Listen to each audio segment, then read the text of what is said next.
إن الحمد لله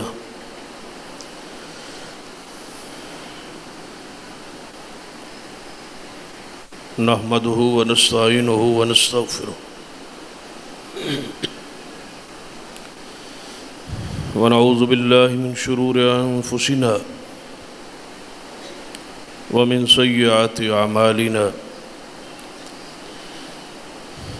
من يهد الله فلا مضل له ومن يضلل فلا هادي له أشهد أن لا إله إلا الله وحده لا شريك له وأشهد أن محمدا عبده ورسوله أما بعد فإن خير الحديث كتاب الله وخير الهدي هدي محمد صلى الله عليه وآله وسلم وشر الأمور محدثاتها وكل محدثة بدعة وكل بدعة ضلالة أما بعد فأعوذ بالله السميع العليم من الشيطان الرجيم من همزه ونفخه ونفثه بسم الله الرحمن الرحيم يا أيها الذين آمنوا إنما الخمر والميسر والأنصاب والأزلام رجس من عمل الشيطان فاجتنبوه لعلكم تفلحون رب اشرح لي صدري ويسر لي أمري واحلل عقدة من لساني يفقه قولي رب زدني علما سبحان ربك رب العزة عما يصفون وسلام على المرسلين والحمد لله رب العالمين. حضرات،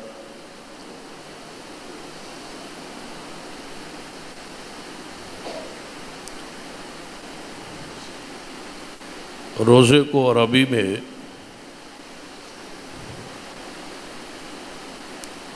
صوم کہتے ہیں، اور صوم کا معنی ہوتا ہے رکنا.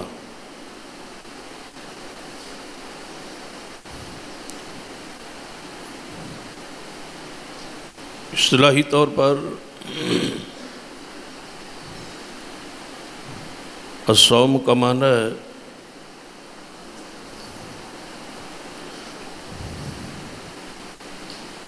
صبح صادق سے لے کر غروب آفتاب تک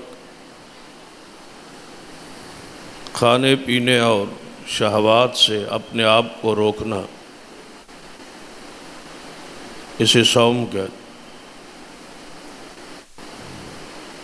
کبائر سے رکنا، غیبت اور جھوٹ سے رکنا.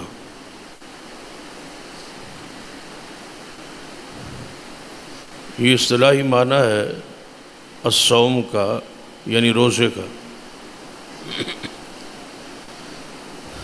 لیکن یہ یاد رکھیں کہ جب ہم سارے صبح سے لے کر شام تک اللہ تعالیٰ کے حکم پر حلال چیزوں سے، کھانا حلال ہے، پینا حلال ہے، ان ساری حلال چیزوں سے اس کے حکم پر رک جاتے. پیاس بھوک برداشت کرتے.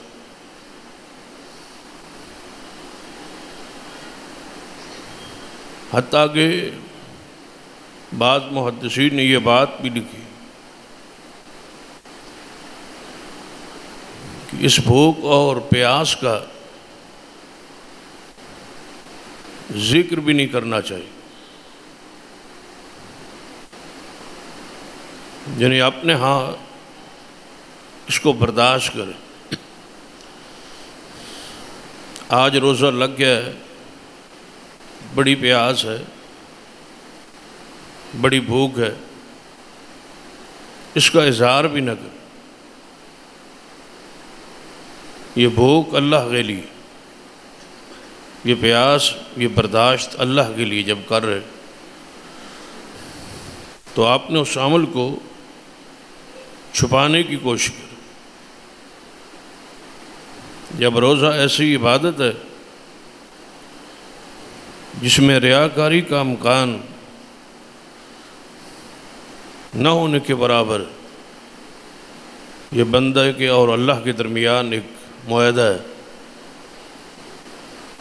تو پھر آپ نے روزے کی جو شدت ہے، جو پیاس اور بھوک کی شدت ہے، اس کو لوگوں کے سامنے بیان نہ کرے،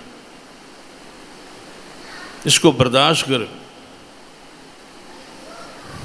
تاکہ اللہ تعالیٰ آپ کو اس کا اجر عظیم بخش۔ کیونکہ قرآن پاک میں میرے علم کے مطابق جہاں جہاں روزے کا ذکر ہے، اس کے آخر پہ اجر عظیم کی بشارت۔ اب عظیم کی کیفیت کو رب عظیم ہی جانتا ہے، بندے کا وہاں علم نہیں پہنچ سکتا کہ روزے کا اجر اور ثواب کتنا ہو۔ الصوم لی وانا اجزی بھی، حدیث قدسی ہے صحیح البخاری میں، روزہ میرے لیے ہے اور میں ہی اس کی جزا دوں۔ جب جزا اللہ نے دینی ہے، اجر اور ثواب اس نے بخشنا ہے، تو پھر اپنی بھوک اور پیاس کا اظہار جو اپنے رب کے ساتھ کرے، بندوں کے ساتھ نہ کرے، ریاکاری سے محفوظ رہے۔ جتنی بھوک ہو، جتنی پیاس ہو، لوگوں کے سامنے اس بھوک اور پیاس کا ذکر کرنے سے اپنے آپ کو بچائیں، محفوظ رکھیں۔ میں جو آج آپ سے چند گزارشات کرنا چاہتا ہوں کہ جب ہم حلال چیزوں سے، جو چیزیں ہمارے لیے حلال ہیں لیکن اللہ کے حکم پر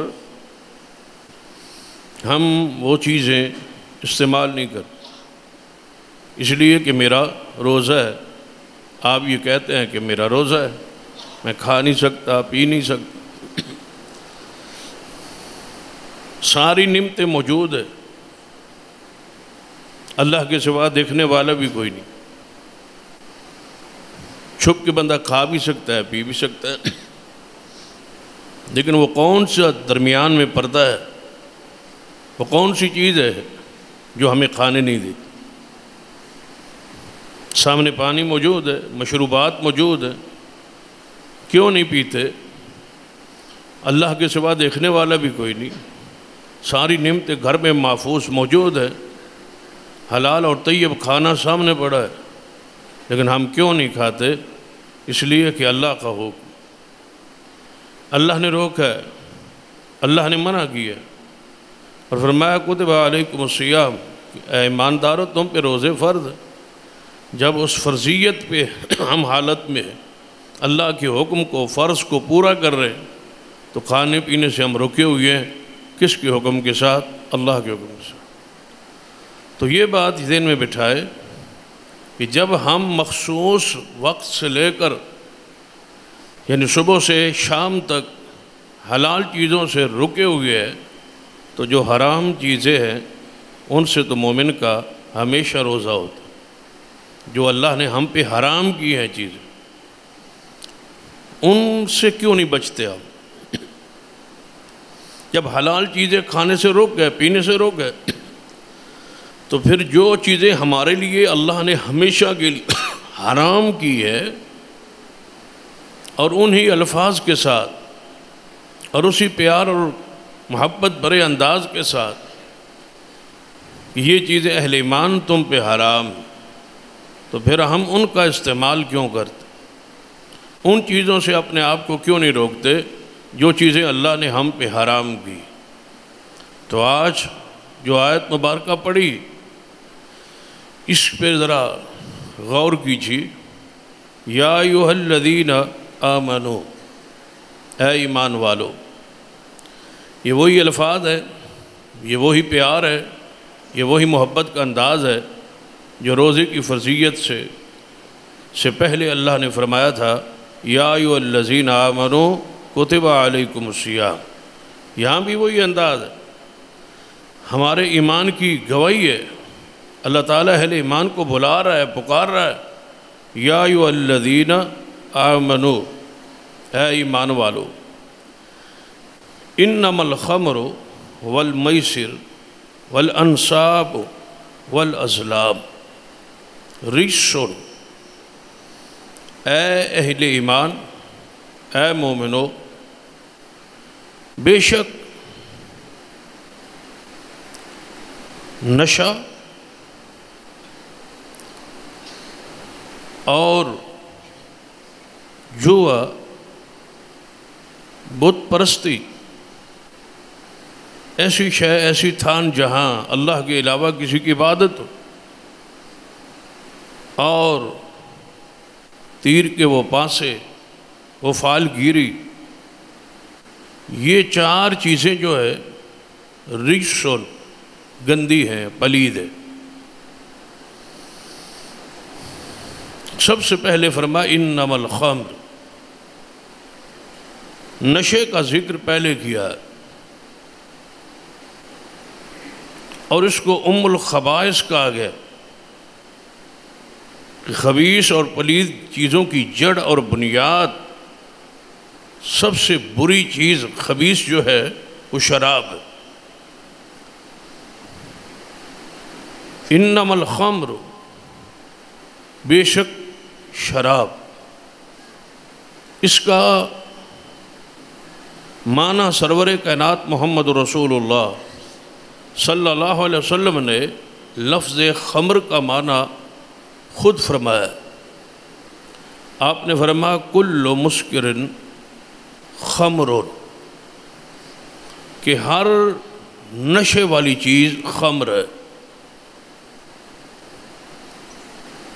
وَكُلُّ مُسْكِرٍ حرام، اور ہر نشے والی چیز حرام ہے۔ ہر نشے والی چیز خمر ہے، اور ہر نشے والی چیز، ہر وہ نشہ تم پر جو ہے وہ حرام۔ بہت سارے لوگ ایسے جو کہتے ہیں کہ شراب قرآن میں اللہ نے حرام نہیں کی، نعوذ باللہ، جسے ام الخبائث کہا گیا، وہ کیسے حرام نہ ہو؟ شراب سے ہی تو نشہ شروع ہوتا ہے، وہ کیسے حرام نہ ہو؟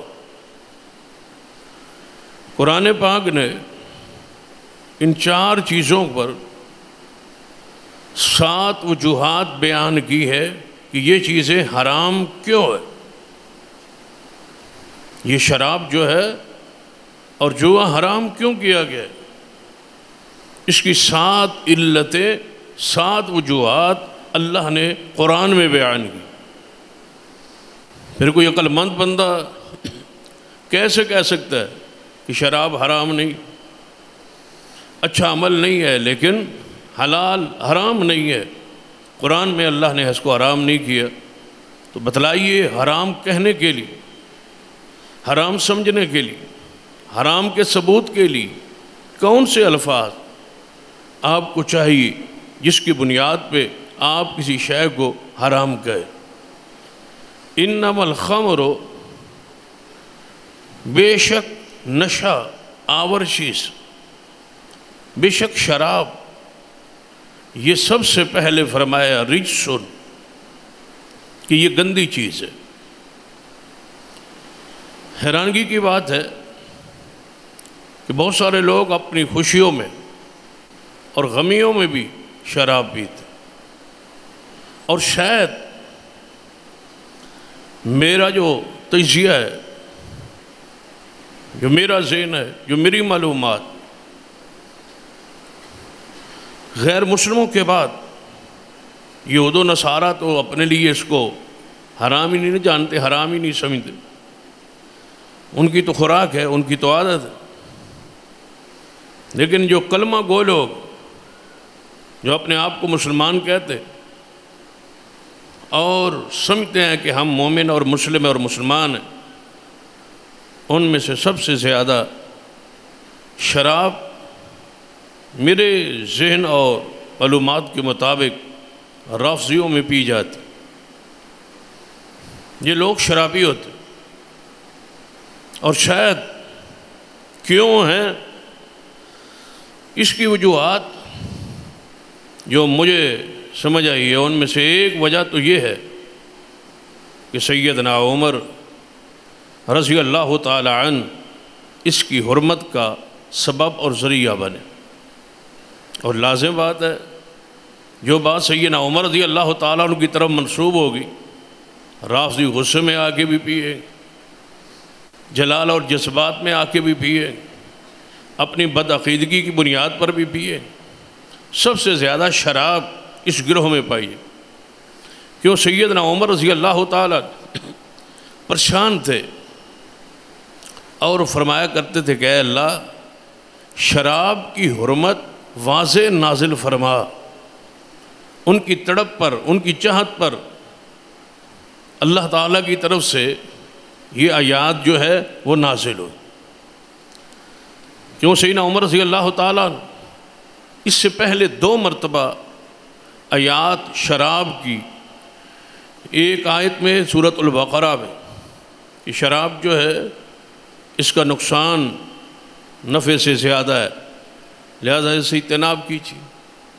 دوسرا انداز تھا کہ شراب کی حالت میں، نشے کی حالت میں نماز کے قریب نہ جاؤ، کم از کم نماز کو اس سے محفوظ رکھو، کیونکہ ایسے واقعات پیش آئے کہ قرآن کی آیات کی تلاوت کا وہ جو ترتیب ہے قرآن کی وہ آگے پیچھے ہوئی، تو اللہ تعالیٰ نے یا ایھا الذین آمنوا لا تقربوا الصلاۃ وانتم سکاریٰ اس آیت کو نازل کی۔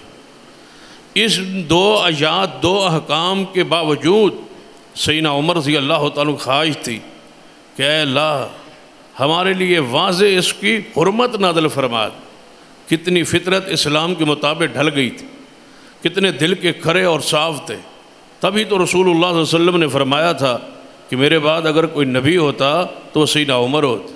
یہی وہ ان کی جذبات ہے، یہی وہ ان کی غیرت ہے، یہی وہ ان کی حمیت ہے کہ اسلام کے حوالے سے کتنے غیور ہے کہ کوئی بندہ نشے کی حالت میں ہو۔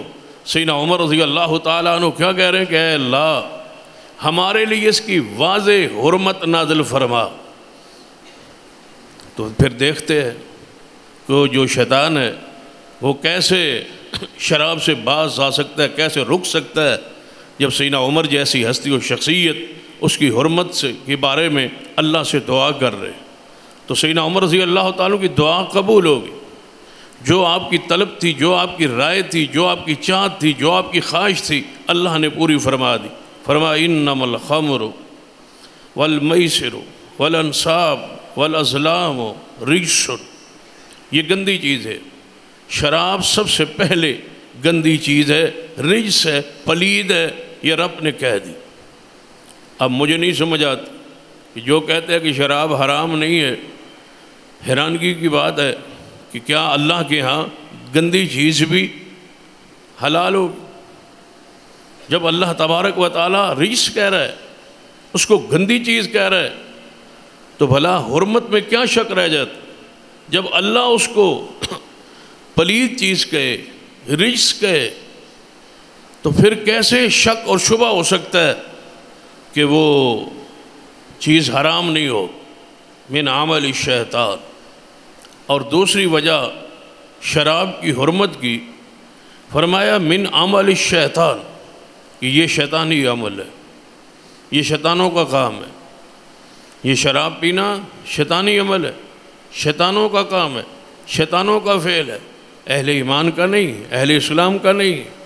اب آپ بتائیں، جس کو رب شیطانی عمل کہے وہ حلال ہوتا ہے، وہ پاک ہوتا ہے، اس کی حرمت پر کوئی اور الفاظ چاہیے؟ اللہ تبارک و تعالیٰ کہتے ہیں کہ من عمل الشیطان، یہ شیطانی عمل ہے، اور آگے فاجتنبوہ،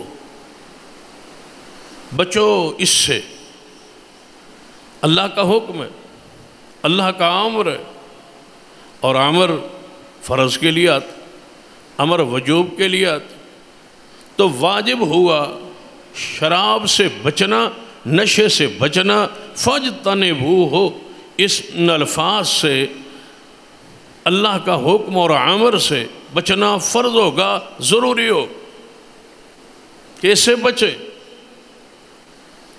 قرآن کہہ رہا ہے، اللہ حکم دے رہا ہے، تو اللہ تعالیٰ کے حکم کے بعد کوئی گنجائش رہ گئی ہے؟ رب کہتا ہے بچو اس، اللہ کا حکم ہے، امر ہے، بچو گے تو کیا ہوگا؟ فرمایا لعلکم تفلحون، اگر اس سے بچو گے تو تم فلاح پا جاؤ، کامیاب ہو جاؤ۔ جو شراب سے بچے گا وہ کامیاب ہوگا، جو شراب سے محفوظ رہے گا وہ کامیاب ہوگا، اور وہ کامیابی دنیا کی بھی ہے اور وہ کامیابی آخرت کی بھی۔ جہاں اللہ تبارک و تعالیٰ کی طرف سے فلاح کی بشارت خوشخبری ہوتی ہے تو اس میں دونوں چیزیں، دنیا میں بھی اور آخرت میں بھی، اللہ آپ کو کامیاب کر دے گا اگر تم شراب سے اپنے آپ کو محفوظ رکھو۔ تو کیا خیال ہے کہ ہم اس روزے کی حالت میں یہ کہہ نہیں سکتے؟ ذرا اپنے اپنے گریبان میں جھانکیں کہ شراب کے حوالے سے، نشے کے حوالے سے ہم کہاں کھڑے؟ کیا ہم نے اپنے آپ کو اس سے محفوظ کیا ہوا ہے؟ تو پھر کامیابی کی ضمانت قرآن دے رہا ہے، اور میں کامیاب ہوں۔ تو اللہ سے دعا کریں کہ اے اللہ، ہم شراب سے محفوظ ہیں، ہم شراب سے مامون ہیں، شراب کو آج تک ہم نے اپنی آنکھوں سے دیکھا نہیں ہے، تو یا اللہ ہمیں کامیاب فرما۔ جب یہ تیرا وعدہ ہے، جب تیری طرف سے یہ خبر ہے، جب تیری طرف سے یہ رحمت ہے کہ فلاح پا جاؤ گے، کامیاب ہو جاؤ گے، تو اے اللہ ہمیں کامیاب فرما دے، کامیاب لوگوں میں داخل اور شامل فرما دے۔ اب ذرا اس کا مفہوم مخالف پہ غور کرتے، لعلکم تفلحون، شراب سے بچو، ہوگا کیا؟ تم کامیاب ہو جاؤ۔ اب اس کا مفہوم مخالف کیا ہے کہ اگر تم شراب پیو گے، جوا کھیلو گے اور بت پرستی اور فال گیری کرو گے تو یاد رکھو کامیابی سے دور ہو جاؤ، کامیاب نہیں ہو سکو گے۔ اب بتائیں وہ عمل جس کو کرنے سے بندہ کامیابی سے محروم ہو جاتا، نہ دنیا میں کامیاب نہ آخرت میں کامیاب، تو اس کے پلید ہونے میں اور اس کے حرام ہونے میں کیا شبہ رہ جاتا؟ قرآن پاک نے اس سے آگے اور شراب کے دینی اور دنیاوی نقصانات کا ذکر کیا ہے۔ فرما لوگو، یہ شراب جو ہے نا، یہ جو حرام چیز ہے، اس کی وجہ سے انما یرید الشیطان ان یوقع بینکم العداوۃ والبغضاء، یہ جو شراب ہے، یہ پلا کے، یہ جوا تمہیں کھیلنے کی عادت ڈال کے، شیطان کا ارادہ یہ ہے کہ تمہارے اندر عداوت اور بغض آپس میں پیدا کر۔ کیا آپ کے علم میں نہیں کہ شراب کی وجہ سے، پینے کی وجہ سے، نشے کی وجہ سے لوگوں نے بندے مارے، شراب کی وجہ سے لڑائی ہوئی، جھگڑے ہوئے، اور حتیٰ کہ آپس میں ہی لڑ کے شرابی نشئی ایک دوسرے کو مار رہے۔ شراب میں عقل میں فطور آیا، نشے میں آیا دھت ہوا، تو پھر اس میں عداوت اور دشمنی آپس میں چلی۔ اور یہ تو ہماری حالت تو کیا ہو سکتی ہے؟ صحیح مسلم میں ہے کہ سیدنا سعد بن ابی وقاص رضی اللہ تعالی عنہ فرماتے ہیں، کچھ لوگ نے مجھے دعوت دی کہ آؤ ہم باغ میں چلتے ہیں، وہاں آپ کو گوشت بھی کھلائیں گے اور شراب بھی پئیں۔ چونکہ شراب اس وقت ابھی حرام نہیں ہوا. اور یہ بات یاد رکھیں، جب حرام ہی نہیں ہے تو پھر پینا گناہ نہیں. اور اس کا ذکر اگلی آیت میں آئے گا. وہ دل و دماغ میں ایک طرف بندہ جھٹکا لگتا ہے نا کہ ہم بچپن سے سنتے آئے شراب حرام ہے، شراب گندی چیز ہے، شراب حرام ہے، گندی چیز ہے. اور جب پینے کا ذکر ہوتا ہے کہ فلاں موقع پہ پیا گیا تو پھر ہمیں جھٹکا سا لگتا ہے کہ وہ پاک باز ہستیاں بھئی اس وقت جب یہ آیت یہ واقعہ پیش آیا شراب کی حرمت نازل نہیں، شراب حرام نہیں. جب حرام نہیں تھا تو پھر گناہ نہیں تھا، پھر عیب نہیں تھا. تو لوگوں نے دعوت دی کہ آؤ ہم باغ میں چلتے ہیں، وہاں آپ کو گوشت کھلائیں گے اور شراب پیئیں.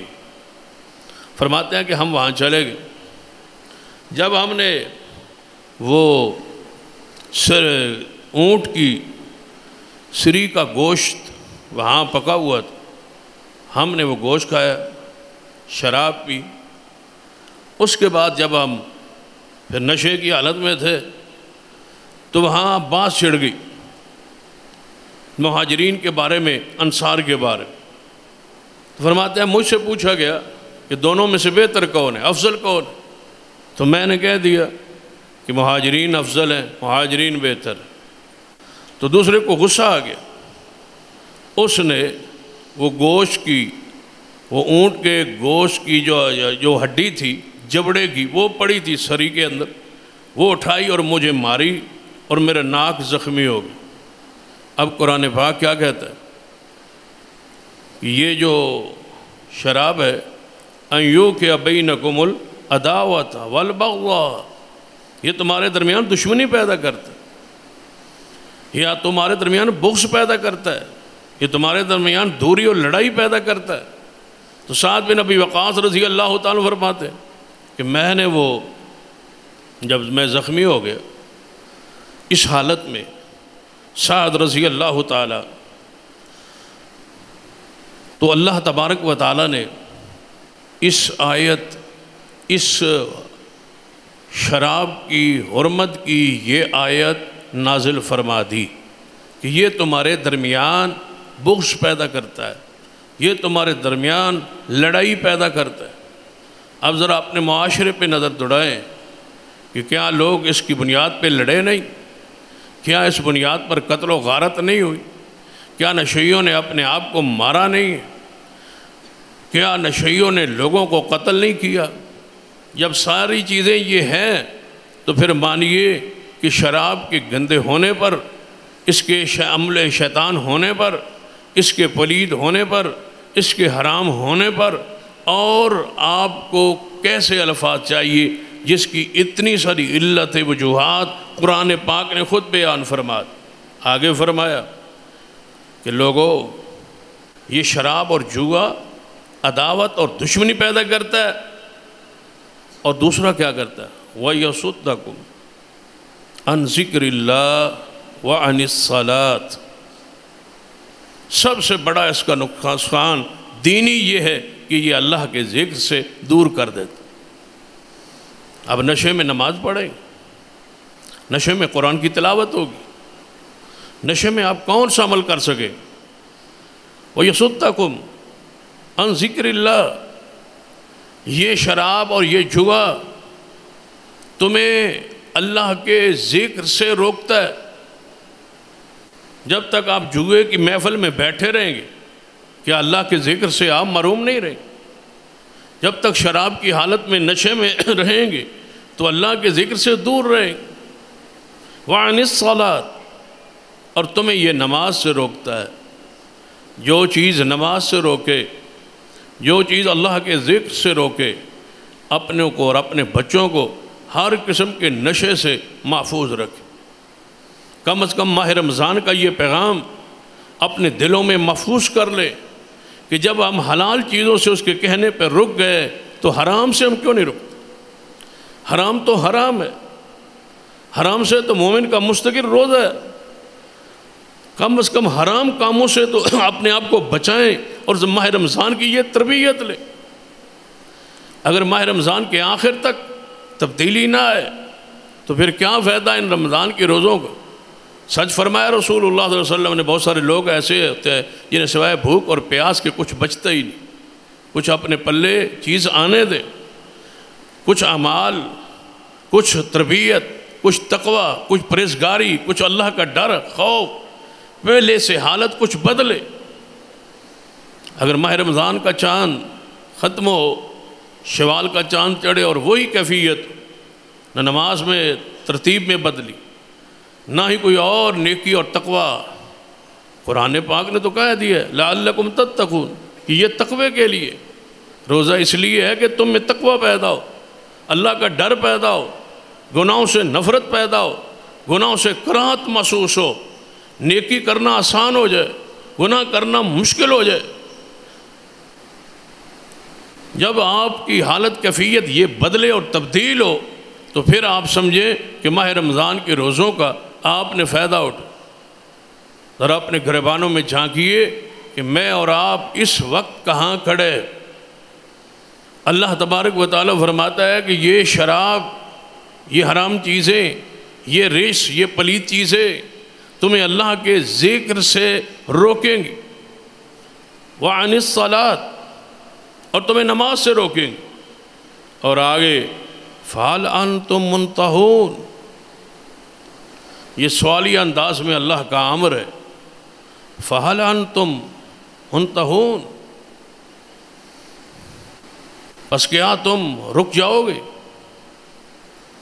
کیا تم رک جاؤ گے؟ اللہ پوچھتا ہے، ساری علتیں وجوہات بیان کر کے، اس کی خباستیں بیان کر کے، اس کے دینی اور دنیاوی نقصان بیان کر کے اللہ تبارک و تعالی سوالیہ انداز میں فَهَلْ أَنْتُمْ مُنْتَهُونَ، کیا رک جاؤ گے؟ کیا اللہ فرماتا ہے میری بات مان لو گے؟ باز آ جاؤ گے؟ رک جاؤ گے؟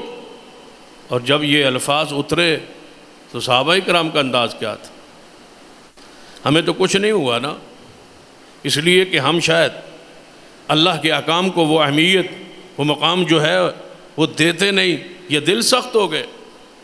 صحابہ کرام نے جب یہ آیت سنی فَهَلْ أَنْتُمْ مُنْتَهُونَ، بس کیا تم رک جاؤ گے؟ بھلا اس الفاظ کی شیرینی پہ غور کریں، مٹھاس پہ غور کریں، اللہ تبارک و تعالیٰ کی محبت پہ غور کریں۔ فَهَلْ أَنْتُمْ مُنْتَهُونَ، میرے بندو، ایماندارو، کیا تم رک جاؤ گے؟ اس ساری بات کے بعد کیا تم رک جاؤ گے؟ شراب سے، جوئے سے اپنے آپ کو بچاؤ گے؟ تو اب صحابہ کرام نے جب یہ الفاظ سنے تو کیا فرمایا؟ انتہینا ربنا، انتہینا ربنا، اے ہمارے رب رک گئے ہم، اے ہمارے رب رک گئے ہم۔ یہ ہے اطاعت، یہ ہے وہ جذبہ جو مطلوب ہے، مقصود ہے، ان آیات کا جو محاصل ہے، جو اللہ تبارک و تعالیٰ چاہتے ہیں۔ صحابہ کرام اللہ کی مراد پر، اللہ کی اطاعت، رسول اللہ کی اطاعت پر کیسے سرگرم تھے۔ انتہین، رک گئے، رک گئے، اے ہمارے رب ہم رک گئے، رک گئے۔ اور پھر رکے کیسے؟ آج تو حرمت نازل ہوئی، نبی علیہ السلام کی طرف سے للکارا دینے والا باہر نکلا ہے، پورے مدینے کی گلیوں میں پھر رہا ہے کہ لوگوں یقیناً شراب حرام ہوگی، یقیناً شراب حرام ہوگی۔ اللہ اس کے رسول کا پیغام گلیوں میں آوازہ لگا رہا ہے، شراب حرام ہو گئی، شراب حرام ہو گئی۔ تو جب یہ اعلان ہو رہا تھا تو ایک محفل لگی ہوئی تھی، شراب پی جا رہی تھی، ایک بندہ پلا رہا تھا، باقی پی رہے۔ ناموں کا میں ذکر اس لیے نہیں کرتا کہ اس سے مجھے خود جو ہے، چونکہ اس وقت جو پی رہے تھے شراب حرام نہیں تھی، ان کے لیے تو کوئی مواخذہ نہیں ہے، کیونکہ اس سے اگلی جو آیت ہم پڑھیں گے اس میں ان کی حالت اور کیفیت اور ان پر جو اللہ کی رحمت ہے، مغفرت ہے، اللہ کی جو عنایت ہے وہ بیان ہو گئی ہے، اس میں کوئی گنجائش نہیں اللہ تبارک و تعالی نے چھوڑی۔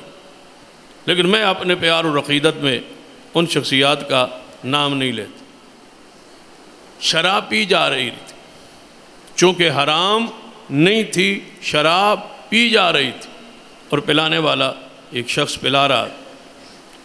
تو باہر سے یہ آواز آئی کہ شراب حرام ہو گئی، شراب حرام کر دی گئی۔ تو پینے والے کہتے ہیں پلانے والے کو کہ یہ کوئی بار آواز آ رہی ہے، یہ جا کے سنو۔ کوئی رسول اللہ صلی اللہ علیہ وسلم کی طرف سے کوئی آواز لگا رہا ہے، پتہ نہیں حضور علیہ السلام صحابہ کو بلایا ہو، اکٹھ کیا ہو، کوئی کام ہو، کوئی اعلان ہو۔ تو وہ شخص باہر نکلا، اس نے آواز سنی جو پلا رہا تھا، اس نے آواز سن کے واپس پلٹا۔ انہیں پوچھا کیا ہوا؟ اس نے کہا شراب حرام ہو گئی، اللہ اس کے رسول کی طرف سے اعلان ہو رہا ہے کہ شراب حرام ہو گئی۔ بس یہی الفاظ سننے تھے، پلانے والا پلانے سے رک گیا، جو جگوں میں پڑی ہوئی تھی وہیں روک گئی، جو گلاسوں میں تھی وہ بھی وہیں روک گئی، جو منہ تک پہنچے ہوئے تھے گلاس وہ جام وہیں روک گئے۔ مجال ہے جو ایک گھونٹ بھی پھر آگے کسی نے پیا ہو۔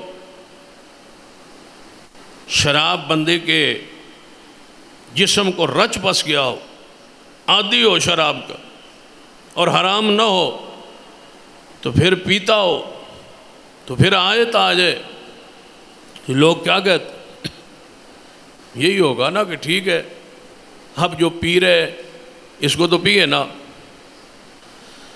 بعد میں دیکھی جائے حرام اب ہوئی ہے، جو گلاسوں میں آ گئی ہے یہ تو پینے دیں۔ انتہینا، اے اللہ ہم رک گئے، فَهَلْ أَنْتُمْ مُنْتَهُونَ، کیا رک جاؤ گے؟ کیا میری بات مانو گے؟ میں اللہ کہہ رہا ہوں، کیا تم رک جاؤ گے، باز آ جاؤ گے؟ انتہینا ربنا، اے ہمارے رب ہم رک گئے، اے ہمارے رب ہم رک گئے۔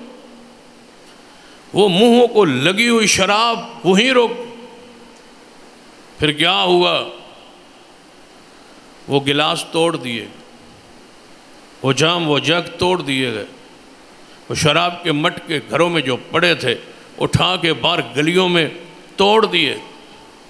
یہ بیچ دیں؟ نہیں۔ چلو مدینہ میں یہودی عیسائی رہتے ہیں ان کو گفٹ کر دیں؟ نہیں۔ یہاں تو غیر مسلموں کے نام پہ فیکٹریاں چل رہی، جی عیسائیوں کو لائسنس ملتا ہے، اسلامی سلطنت میں غیر مسلموں کے نام پہ شراب کی فیکٹریاں چل،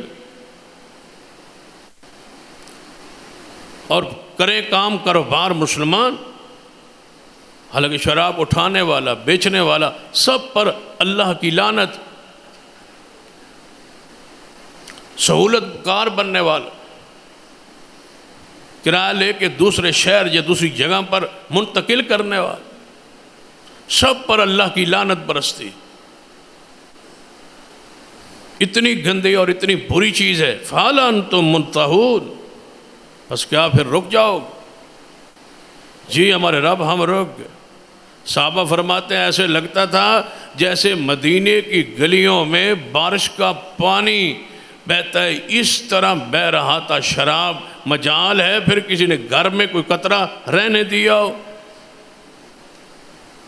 اب صحابہ کرام رضوان اللہ علیہ مجمعین کے ذہن میں ایک سوال آیا، جو آپ کے ذہن میں بھی آ سکتا ہے، ہمارے ذہن میں بھی آ سکتا ہے، کہ یہ رجس ہے، یہ شیطانی عمل ہے، اسے اجتناب ضروری ہے، یہ دشمنی پیدا کرتا ہے، بغض پیدا کرتا ہے، اتنی ساری چیزیں تو جو لوگ شراب پیتے پیتے فوت ہو گئے، جب حرام نہیں تھا اور پیتے پیتے فوت ہو گئے، پھر ان کا کیا بنے؟ غالباً شراب غزوہ احد کے بعد اس کی حرمت آئی، تو کہنے لگے بھائی احد کے میدان میں تو بہت سارے لوگ جنگ میں جب گئے تھے جو شراب حرام نہیں تھا تو شراب کی حالت میں تھے، اور پھر اس میں لڑنا اور ذرا آسان ہوتا،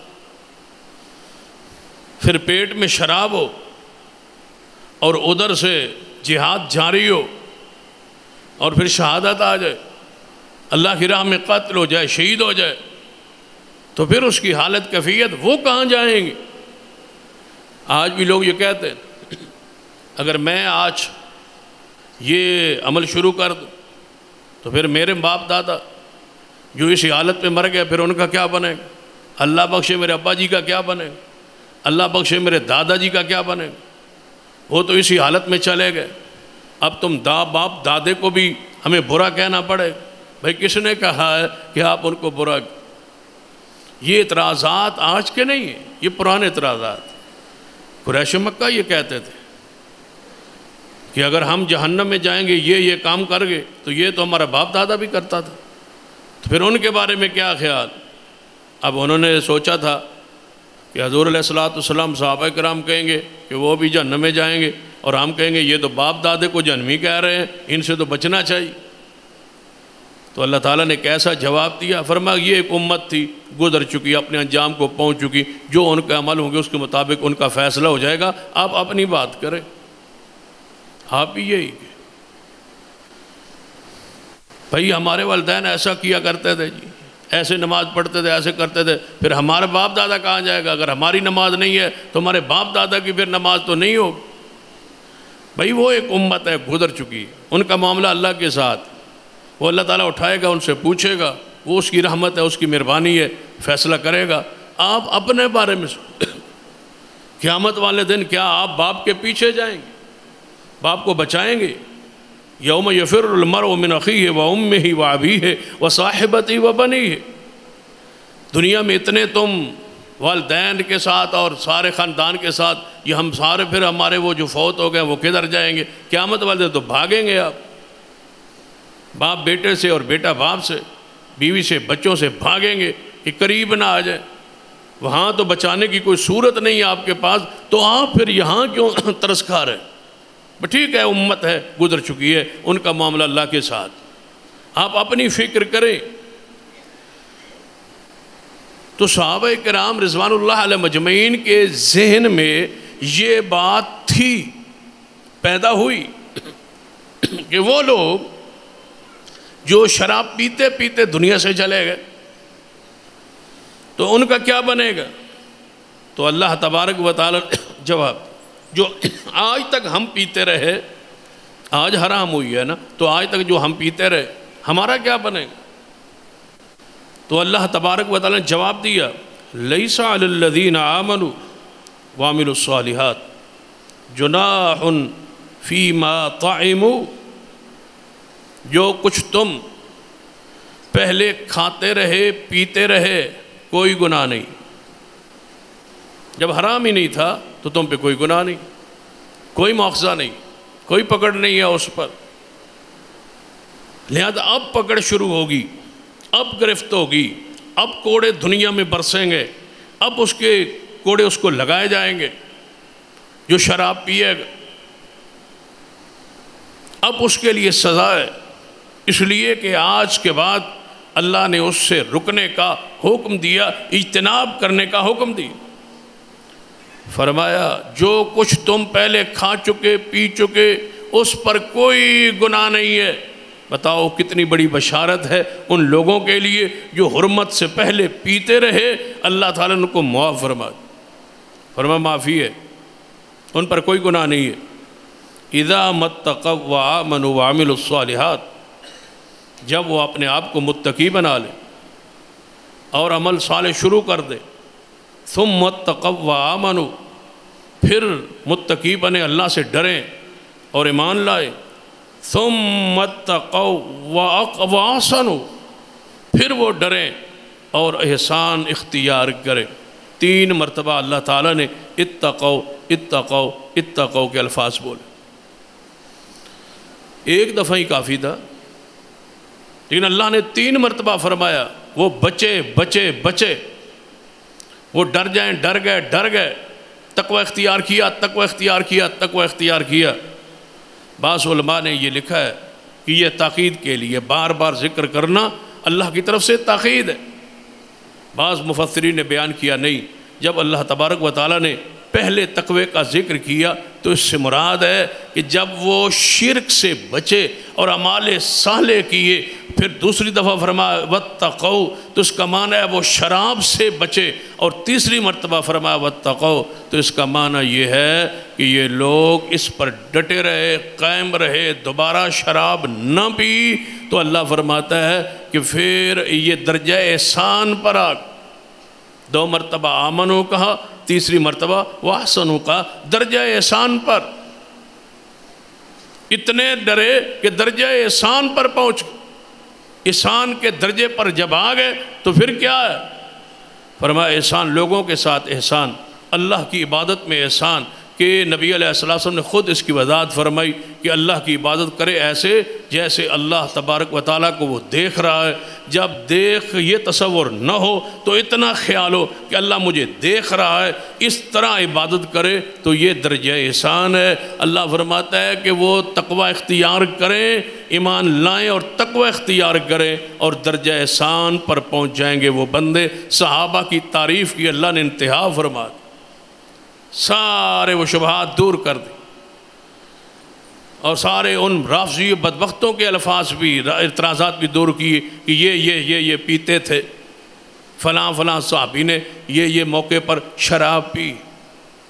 یاد رکھیے صحابہ کرام محفوظ ہیں، صحابہ کرام مغفور ہیں، صحابہ کرام رضوان اللہ علیہ مجمعین کی کوئی ایسا عمل جو حرام ہونے سے پہلے کیا ہے اس پر مواخذہ کون کر سکتا؟ جب اللہ کہہ رہا ہے کہ مواخذہ نہیں ہے، جب اللہ کہہ رہا ہے گناہ نہیں ہے، جب اللہ کہہ رہا ہے پکڑ نہیں ہے، تو پھر آپ کون ہوتے ہیں اس واقعات کو بنیاد بنا کر باز کر؟ لہذا شراب حرام، جوا حرام، یہ 2 انتہائی گندے عمل، شیطانی عمل، ان سے اپنے آپ کو اور اپنی اولاد کو محفوظ رکھیں۔ کیا جوئے کی بنیاد پر آپ جانتے ہیں کہ ہزاروں گھر تباہ ہوئے، فیکٹریاں بک گئی، زمینیں بک گئیں، کوٹھیاں بک گئیں، مکانات بک گئے، گاڑیاں بک گئیں، حتیٰ کہ نشے اور اس جوئے کی وجہ سے بندے کنگال ہو کے بھیک مانگتے نظر آئے۔ پھر بھی کوئی شک ہے؟ جوئے کی جمیع اقسام حرام، ہر وہ چیز جو شرط لگا کے جیتی جائے وہ جوئے کے اندر داخل اور شامل۔ اس پر جتنی بھی لاٹری ہے، قسمت کی پڑیا ہے، یہ انعامی بانڈ ہے، انعامی سکیمیں ہے، اور حج عمرے کے جوئے پر ٹکٹ ہے، ناؤس، جس کی بنیاد حرام ہوگی وہاں عبادت کیسے قبول ہو؟ یہ انشورنس، یہ بیمہ پالیسی، یہ ساری کی ساری، یہ بولی والی کمیٹیاں، یہ ساری حرام ہے۔ ساری جوئے کی اقسام میں سے یہ قسمیں، ان میں سے کوئی چیز جوئے سے اور سود سے محفوظ نہیں۔ کسی میں سود ہوگا، کسی میں جوا ہو۔ لہذا یہ جو آپ کو کمپنیاں ہرس اور لالچ دیتی ہیں کہ آپ مر جائیں گے تو پھر پیچھے اولاد کی جناب آپ بیمہ کرا کے جائیں، بیمہ پالیسی کرا کے جائیں، انشورنس کرا کے جائیں، آپ کی اولاد کو ایسے پیسہ ملے گا، ایسے پیسہ ملے گا۔ بندہ کہتا ہے کہ میں نے تو پالیسی جمع کرا دی ہے، اب میرا تو مستقبل محفوظ ہو گئے۔ تیرا مستقبل اللہ کے اختیار میں ہے۔ کوٹھیوں والے اور بڑی بڑی زمینوں اور جگیروں والوں کو اللہ گدا گری پر دنیا زندگی کے اندر تیرے بچوں کا مستقبل کیسے محفوظ ہوگا؟ بلکہ جیتے جاگتے بندے جو دیوالیہ ہو گئے۔ تو کون ہے گارنٹی دینے والا اولاد کو کہ آپ کا مستقبل محفوظ؟ جوئے کے ذریعے محفوظ کرتا ہے، حلال کے ذریعے محفوظ کرو، جوئے کے ذریعے نہیں، حرام کے ذریعے نہیں۔ اپنے آپ کو ان چیزوں سے محفوظ رکھیں۔ خاص کر ماہ رمضان میں یہ دو چیزیں اپنے پلے باندھ کہ ہم نے اپنی اولاد کو ہر نشہ آور چیز سے محفوظ رکھیں۔ نشہ آور چیزوں میں شراب ہے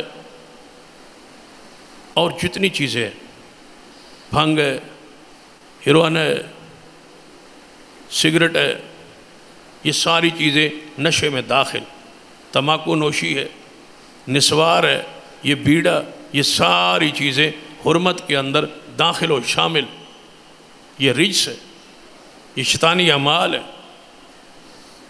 یہ بغض اور عناد پیدا کرنے والی چیز ہے، یہ ذہن میں فتور پیدا کرنے والی چیز ہے، یہ فضول خرچی ہے، اور فضول خرچی شیطانی عمل، شیطان کا بھائی۔ ان ساری چیزوں سے اپنی اولاد کو اس پاکیزہ مہینے میں ہمیشہ کے لیے محفوظ کر۔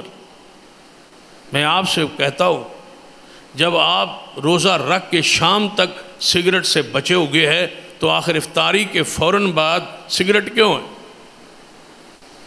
سارا دن جب طلب نہیں ہوئی اور محفوظ رہے تو اس سے جان چھڑوا لیں۔ بہترین ایام ہے ہر نشے سے بچنے کے لیے۔ سارا دن اگر محفوظ ہے روزے کی وجہ سے تو پھر اس سے اپنے آپ کو بچا لیں، رات کو بھی اس گند سے اپنے آپ کو محفوظ رکھیں۔ تو مجھے امید ہے کہ آپ ان دو چیزوں سے، جوئے سے اور شراب سے اور نشہ آور چیزوں سے اپنے آپ کو ہمیشہ کے لیے پاک کر لیں، یہ محفوظ کر لیں۔ اپنے جسم کو، اپنی عبادت کو پاک اور صاف کریں، اپنے منہ کو صاف رکھیں۔ یہاں سے آپ نے درود پڑھنا ہے، قرآن کی تلاوت کرنی ہے، نماز پڑھنی ہے، اس منہ کا کچھ نہ کچھ خیال رکھیں۔ آپ جگہ وہ صاف رکھتے ہیں نا جہاں آپ نے قرآن رکھنا ہو، تو وہ جگہ آپ صاف رکھتے ہیں، اس لیے کہ یہاں میں نے قرآن رکھنا ہے، یہاں میں نے بیٹھ کے قرآن پڑھنا ہے، تو جس منہ سے قرآن پڑھنا ہے اس کو پاک کون کرے گا؟ جس منہ سے آپ نے اللہم صلی علی محمد، حضور کا، اللہ کا اور رسول اللہ کا نام لینا ہے اور درود پڑھنا ہے، اس منہ کو کون پاک کرے؟ اس راستے کو کون پاک کرے؟ اس کو تو مسواک کرنے کا حکم ہے کہ منہ صاف رہے، پاک رہے، پاکیزہ رہے، بدبو نہ آئے۔ تو سگریٹ سے تو آپ نے اپنے منہ کو آپ خراب کر رہے ہیں، بدبو تار کر رہے ہیں، اس راہ میں گند پھیلا رہے ہیں۔ اس راہ سے قرآن کی تلاوت ہونی، جہاں سے آپ نے دعا کرنی ہے، جہاں سے آپ نے وظائف پڑھنے، جہاں درود پاک پڑھنا ہے، جہاں سبحان ربی الاعلیٰ، سبحان ربی العظیم کہنا ہے، یہاں الحمدللہ رب العالمین۔ کم از کم اس منہ کو صاف تو رکھیں، اس راستے کو صاف رکھیں جس راہ سے قرآن کی تلاوت ہو رہی۔ کچھ تو اس کے ادب کا، احترام کا خیال رکھیں کہ میں کیا کر رہا ہوں، کس راہ کو میں اور کس منہ کو میں برا کر رہا ہوں اور ریس کر رہا ہوں اور پلید کر رہا ہوں اور بدبودار کر رہا ہوں۔ ایسی بوٹی سے اپنے آپ کو محفوظ رکھے۔ اس سے بڑی بدبودار چیز اور کیا ہو سکتی؟ سگریٹ پینے والے کے منہ کے قریب ذرا منہ لگا کے دیکھیں کتنی بدبو اور کراہت محسوس ہوتی، لیکن ہوتی اسے ہے جسے بدبو آتی اور جس کا اپنا ناک بدبو سے بھرا ہو، تعفن زدہ ہو، تو اس کو کیسے بدبو آئے؟ نفیس بندے کو یہ بدبو آتی ہے، اور فرشتوں سے زیادہ نفیس کون ہے جنہوں نے آپ کی نماز کو نوٹ کرنا ہے، نماز کو لکھنا ہے، آپ کے قریب آنا ہے، نماز میں آپ کے ساتھ ہونا ہے، تو فرشتے تو دور ہو جائیں گے، وہ قریب نہیں آئیں گے بدبو کی وجہ سے۔ اپنی بدبو کی وجہ سے فرشتوں کو دور کر دیا ہے۔ تو اللہ تعالیٰ سے آج توبہ کرے اور شراب سے اور جوئے سے اپنے آپ کو محفوظ رکھے۔ اللہ مجھے اور آپ کو توفیق عطا فرمائے۔ اقول قولی ھذا